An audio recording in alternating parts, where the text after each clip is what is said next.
여러분 안녕하십니까? 은행의 예금, 적금 통장 안에는 푼돈 모아서 언젠가 목돈 만들고 싶은 희망이 담겨 있습니다. 그런데 은행들에 따르면 코로나19 이후에 적금 깨는 사람들 눈에 띄게 늘었습니다. 생계형 해약 적지 않을 겁니다. 그나마 해약할 적금조차 없는 사람들 점점 한숨 깊어가는데 다른 한편에서는 시민들이 시작한 착한 소비 운동 번지고 있죠. 이런 착한 소비에 정부와 공공기관도 동참하기로 했습니다.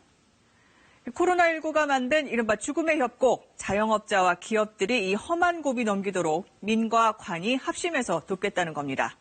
오늘 4차 비상경제회의에서 나온 자세한 대책 박예원 기자가 보도합니다.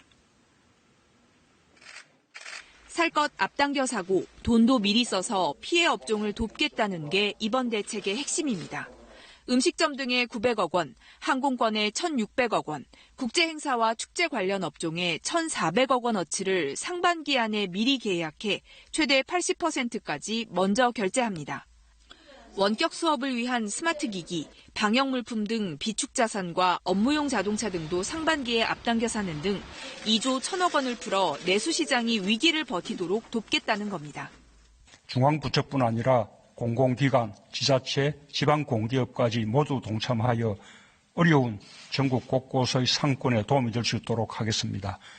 민간 참여도 늘리기 위해 음식, 숙박업 등 코로나19 피해 업종에서 쓴 카드, 현금 영수증 공제율을 6월 말까지 한시적으로 80%까지 높입니다.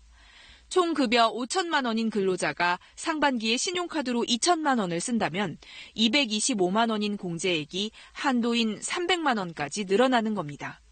또 민간 기업도 선결제, 선구매 땐 소득세, 법인세에서 1%를 공제해 줍니다.